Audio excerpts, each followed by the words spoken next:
Hello and welcome to unlimited education friends. मैं हूं अभिजीत कुमार और अपन लोग बात कर रहे हैं आरआरबी जेई के बारे में। और आरआरबी जेई का जो ये मैं अलाइड एग्जाम ग्रुप उठाया हूं ये है मैकेनिकल एंड अलाइड इंजीनियरिंग।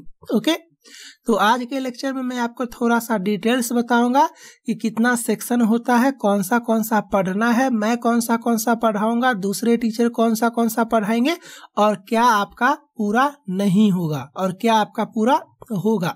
सारा चीज मैं आपको बता देता हूं। टेलीग्राम ग्रुप ज्वाइन कर लेना, अगर बोलोगे तो लेक्चर का पीडीएफ आपको टेलीग्राम ग्रुप पे चला जाएगा। ये है क्लास 0, मतलब अभी हमने स्टार्ट नहीं किया है, इसमें सिर्फ हम लोग इंट्रोडक्शन देखेंगे। ठीक है, तो चलो स्टार्ट करते हैं। एक एक लाइन सुनना क्योंकि इसी के बेसिस पे आपका आगे का सारा लेक्चर आएगा। यहाँ पे सबसे पहले ये जान जाओ कि ये तो आप लोगों को पता ही है, तो मैं अपना सेक्शन बता देता हूँ कि एमटेक जो मैंने एनआईटी अगरतला में किया था तो एक पार्टिकुलर स्पेशलाइजेशन होता है थर्मल साइंस एंड इंजीनियरिंग। ठीक है, इंजीनियरिंग, तो ये मेरा स्पेशलाइजेशन था थर्मल साइंस एंड इंजीनियरिंग, तो इसमें मैंने किया था। तो आपको पता ही चल गया होगा कि मेरा स्ट्रॉन्ग एरिया क्या होगा। अब देखो, मैकेनिकल चूंकि बहुत बड़ा वास्ट सिलेबस है मैकेनिकल का, आप लोगों को पता है ये 4 साल का बीटेक होता है, तो 4 साल में 4 इयर्स में कितना ज्यादा हम लोगों को पढ़ना पड़ता है। तो अगर आप लोग अपने लाइफ में कभी गेट का प्रिपरेशन किए होगे या गेट के का कर रहे होगे तो आप लोगों को सारा कुछ अच्छे से पता होगा। बेसिकली अपन लोग 3 पार्ट्स में डिवाइड करते हैं मैकेनिकल को। हम लोग जितना भी सब्जेक्ट है ना मैकेनिकल का उसको 3 पार्ट्स में डिवाइड करते हैं। तो एक को हम लोग बोलते हैं थर्मल सेक्शन, ध्यान से समझना, थर्मल सेक्शन। एक को हम लोग बोल देते हैं मैन्युफैक्चरिंग सेक्शन, ठीक है, और एक को हम लोग बोल देते हैं डिजाइन सेक्शन। और इसी 3 में हम लोग सारा सब्जेक्ट को कैटेगराइज कर देते हैं, थर्मल सेक्शन में आपका आता है heat and mass transfer, main topic का मैं नाम लिख देता हूं। उसके बाद आपका आता है फ्लूइड मैकेनिक्स, उसके बाद आपका आता है थर्मोडायनामिक्स। इसी तरह से थर्मोडायनामिक में ही इसका पार्ट कह सकते हो या अलग से कह सकते हो power plant and engineering, IC engine. फिर उसी तरह से कह सकते हो आरएसी का मतलब होता है रेफ्रिजरेशन एंड एयर कंडीशनिंग। फिर उसी तरह से आपका मशीन वगैरह आ जाता है, टरबाइन पंप वगैरह, टरबाइन पंप ये सब आपका आ जाता है, नोजल वगैरह। तो ये सारा जो सेक्शन आप देख रहे हो ये होता है हम लोगों का थर्मल सेक्शन। और इसका इंपॉर्टेंस भी मैं बताऊंगा, पहले आप लोग समझो। मैन्युफैक्चरिंग सेक्शन में हम लोगों का क्या आता है, मेटल कटिंग आता है, NCCNC आता है, NCNC। उसी तरह से हम लोगों का आता है फॉर्मिंग, कास्टिंग वगैरह सारा, फॉर्मिंग, कास्टिंग, वेल्डिंग। फिर उसी तरह से इसको कह सकते हो ऐसे करके प्रोडक्शन टेक्नोलॉजी कह सकते हो। इंजीनियरिंग मटेरियल्स आता है, इंजीनियरिंग मटेरियल्स या मटेरियल साइंस कह सकते हो, ठीक है। और एक आता है आप लोगों का इंडस्ट्रियल इंजीनियरिंग, उसको हम लोग इसी में ले आते हैं, उसको हम लोग इसी में रख देते हैं। वैसे तो ये अलग सेक्शन है लेकिन अपन लोग इसी में इसको रख देते हैं। और एक होता है आपका मेट्रोलॉजी, क्या होता है मेट्रोलॉजी, और ये काफी ज्यादा इंपॉर्टेंट सेक्शन है, याद रखना एग्जाम के पॉइंट ऑफ व्यू से। तो ये सारा हम लोगों का आता है मैन्युफैक्चरिंग सेक्शन में। फोर्जिंग वगैरह होता है तो ये सब इसी में आ जाता है। और एक होता है आपका डिजाइन सेक्शन जिसमें होता है इंजीनियरिंग मैकेनिक्स। इसका क्लास आप लोगों का चल रहा है, ऑलमोस्ट कंप्लीट होने पे है। उसके बाद आपका आता है टोम सोम का नाम जानते होगे, थ्योरी ऑफ मशीन, इसको टोम बोलते हैं।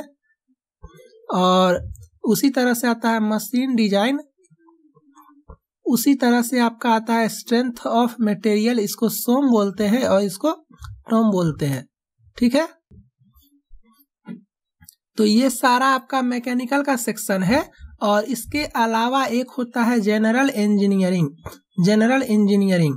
तो यहाँ पे क्या होता है कि इसमें जो है इसी का क्वेश्चन चला जाता है, इसमें जो है सो इसी का क्वेश्चन चला जाता है। और इसके अलावा जो बेसिक साइंस एंड इंजीनियरिंग में वर्क, पावर, एनर्जी ये सब पढ़े थे तो एक आध क्वेश्चन वहां से इसमें डाल दिया जाता है। ठीक है, तो ये है आपका जनरल इंजीनियरिंग। तो बेसिकली आपको सारा समझ में आ गया कि ये मोटा मोटी कितना बड़ा सिलेबस है और कितना ज़्यादा टाइम टेकिंग है। तो हम लोग इसको स्टार्ट करेंगे और कैसे पढ़ेंगे ये बता देता हूँ। देखो, आप सबको पता है कि एक अकेला इंसान से इतना ये 4 साल का सिलेबस 2 महीना, 3 महीना और 4 महीना में कंप्लीट नहीं होने वाला है। और ये चूंकि टायर 2 का है ना, CBT 2 का सिलेबस है, अभी तो CBT 1 भी नहीं हुआ है।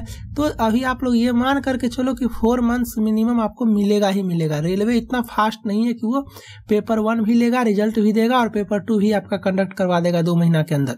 तो ये आप लोग मान करके चलो। और आपको मैंने बता दिया कि मैंने थर्मल सेक्शन में एमटेक किया हुआ है, तो ये सारा सेक्शन मैं आपका कवर करवाऊंगा। ठीक है, ये सारा सेक्शन आपका IIT पटना के विजय सर जो है वो करवाएंगे। ओके, और ये सेक्शन जो बचा इसमें कुछ ये करवा देंगे और कुछ मैं करवा दूंगा। कंडीशन है टाइम बचना चाहिए, टाइम मिलना चाहिए। ये लेक्चर का स्टार्टिंग है, मैं पहले बोल दे रहा हूँ, यहाँ पे लिख दे रहा हूँ डोंट डिपेंडेंट 100%। मैं पहले बोल दे रहा हूँ, मैं आप लोगों को जो सब्जेक्ट दूंगा, जिस सब्जेक्ट का लेक्चर दूंगा वो सब्जेक्ट आपका अच्छा हो जाएगा। उस सब्जेक्ट का क्वेश्चंस का मैं प्रैक्टिस करवा दूंगा ताकि आपको एग्जाम में अगर उस चैप्टर से, उस पार्टिकुलर सब्जेक्ट से अगर आता है तो आप बना दोगे, इसका मैं गारंटी लेता हूँ। लेकिन आप बोलोगे कि सर आप पूरा सिलेबस 100% कर दोगे क्या, इसका गारंटी लो, तो आंसर है नो। ठीक है, तो मेरा कहने का मतलब सिर्फ इतना है कि आप लोग अदर सोर्सेस को भी फॉलो करो। अगर मैं ये पढ़ा रहा हूँ, मैं ये पढ़ा रहा हूँ, विजय सर ये पढ़ा रहे हैं, तो इसको आप लोग हम लोगों पे मत छोड़ के रखना। आप लोगों को ये किसी अगर चैनल पे पढ़ाई हो रहा है तो वहां से पढ़ो। ठीक है, हाँ ये बात अलग है कि आपको किसका पढ़ाई ज्यादा समझ में आता है वो आपको पता होगा। पढ़ना है, RRB JEE में इतना ज्यादा वैकेंसी आया हुआ है। आप लोग अगर सोच रहे हो जो फिर निकालेगा तो इससे ज्यादा निकालेगा, तो गलत सोच रहे हो। जूनियर इंजीनियर है, इसमें वैकेंसी बहुत है, इसमें इससे ज्यादा वैकेंसी कभी वो निकालेगा ही नहीं, ये बहुत निकाला हुआ है। टेक्निकल है ना, तो इसीलिए आपको मन से पढ़ना है और सीरियस होके पढ़ना है। और डिस्क्रिप्शन में बुक का नाम मैंने डिस्क्रिप्शन में डाल दिया है, बुक का लिंक। अगर आपको ऑफलाइन मिलता है तो ऑफलाइन खरीद लेना, अगर आपको ऑफलाइन नहीं मिलता है तो ऑनलाइन खरीद लेना। डिस्क्रिप्शन में लिंक है और बुक का नाम है RK जैन। और अगर आप लोगों को ये लगता है कि इस किताब में एरर बहुत है तो एक बात जान जाओ, मैकेनिकल वालों के लिए ये किताब भगवान है। और जितना भी एग्जाम होता है उसमें से 80% प्लस क्वेश्चन, 70% प्लस क्वेश्चन इस बुक से डायरेक्ट आता है। और आप बिलीव नहीं करोगे, अगर इस बुक का आंसर रॉन्ग होता है तो एग्जाम में भी उसका आंसर इस बुक के हिसाब से ही कंसीडर करके रॉन्ग कर दिया जाता है। वो बात अलग है कि RTI फाइल करोगे या ऑब्जेक्शन लगाओगे या ऐसा कुछ होगा तो बाद में वो करेक्ट कर दे। लेकिन RK जैन में जो बुक का आंसर दिया हुआ है इस बुक में, होल इंडिया का एग्जाम देख लेना, इसरो का एग्जाम देख लेना, जिसका भी पेपर होता है, अगर ऑब्जेक्टिव क्वेश्चन इस बुक से उठाता है वो, तो ऑप्शन जो होता है वो भी राइट आंसर उसी को मानता है जो RK जैन में दिया हुआ है। जिस तरह से सिविल वालों के लिए गुप्ता एंड गुप्ता का बुक काफी फेमस है, उसी तरह से मैकेनिकल वालों के लिए one and only one RK Jain. और एक होता है RS खुरमी। तो RS खुरमी का लेवल इतना ज्यादा आसान है, इतना ज्यादा आसान है कि ये अगर बनाओगे तो आपको कॉन्फिडेंस लेवल काफी आसमान पे चला जाएगा। आपको लगेगा कि सब कुछ जानते हो, लेकिन रियल में आप कुछ नहीं जानते हो। ठीक है, और इसको अगर बनाओगे अच्छे से तो बहुत कुछ सीखोगे, बिकॉज इसमें क्या है, इजी से हाई लेवल तक का क्वेश्चन दिया हुआ है। तो जितने भी लोग RRB JEE के लिए पढ़ाई कर रहे हो, आप सभी के पास RK जैन मस्ट होना चाहिए। अगर आप सोच रहे हो सिर्फ लेक्चर से हो जाएगा तो याद रखना ये टेक्निकल है बॉस, इतना आसानी से नहीं होता है। तो ये बुक सभी लोगों को मस्ट है, तो आप सभी लोग ये बुक खरीद लेना। और एक इम्पोर्टेंट बात और कि टेक्निकल का जो मेहनत होता है सारा, आप ये कर सकते हो टेक्निकल का मेहनत एक तरफ और सारा general science, maths, GK, reasoning, current affairs का मेहनत एक तरफ। इतना ज़्यादा लोड होता है टेक्निकल पे। तो अगर आप लोग शेयर नहीं करते हो तो फिर व्यूज नहीं आते हैं, और व्यूज नहीं आते हैं तो डिमोटिवेट होकर के लेक्चर बंद हो जाता है। तो मैं आप लोगों को बस इतना ही बोलूंगा कि जिस तरह मैं सोच रहा हूँ आप लोगों के बारे में, उसी तरह आप लोग थोड़ा सा सोचो चैनल के ग्रोथ के बारे में, बिकॉज आप लोगों के सपोर्ट के बिना चैनल ग्रो नहीं करेगा। तो आप लोग कम से कम शेयर करो, अपने फ्रेंड सर्किल को बताओ।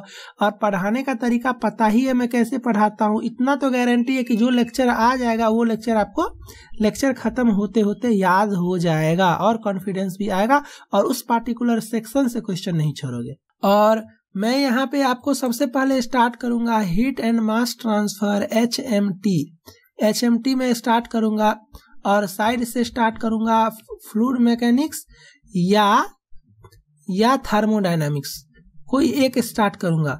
इस दोनों में से कोई एक स्टार्ट करूंगा, और ये फिक्स स्टार्ट होगा। तो अब मुझे ये समझ में नहीं आ रहा है कि अल्टरनेट स्टार्ट किया जाए या 3 डेज वीक में ये रखा जाए कंटिन्यू, और 3 डेज वीक में ये रखा जाए कंटिन्यू। तो इसके बारे में देखते हैं। और एक इम्पॉर्टेंट बात, कुछ लोग कमेंट करते हो कि सर लेक्चर में रेगुलरिटी नहीं रहता तो रिदम टूट जाता है। तो देखो, जो लोग सीरियस फॉलो करते हैं या पढ़ाई करते हैं या अपने करियर को लेकर सोचते हैं ना, वो ये सब बहाना नहीं बनाते हैं। मैं मानता हूं कि रेगुलरिटी नहीं होने से डेडिकेशन नहीं मिलता है, रिदम टूट जाता है, लेकिन उसका बहुत सारा वे होता है। ऐसा नहीं कि ब्लेम किसी और को तुरंत कर दिए। आप लेक्चर आ रहा है, लेक्चर 1 दिन पे आ रहा है, 2 दिन पे आ रहा है, 3 दिन पे आ रहा है, 4 दिन पे आ रहा है, कैसे भी आ रहा है, जिस दिन एक पार्टिकुलर टाइम ऐसा होगा जिस दिन आपका HMT पूरी तरह से कंप्लीट हो जाएगा, तो उस टाइम पे आप पूरा का पूरा चैप्टर को, पूरा का पूरा बुक को अच्छे से लगातार कंटिन्यू देख के खत्म कर सकते हो। आपका रिदम भी हो जाएगा, आपको डेडिकेशन भी मिल जाएगा, और आपको रिवीजन भी हो जाएगा। तो हर चीज का अल्टरनेट वे निकालना चाहिए, ना कि सामने वाले को ब्लेम करना चाहिए। तो हम लोग अपने तरफ से कोशिश करेंगे जितना हो सकता है आपको लेक्चर प्रोवाइड करने का। काफी ज्यादा मेहनत लगता है, आप लोग समझते नहीं हो। आप लोग बस फॉलो करो, रेगुलर रहो, और वेट करो नेक्स्ट लेक्चर का। और RK जैन बुक सभी लोगों को लेना है और अच्छे से बनाना है, ठीक है। चलो बाय, थैंक यू।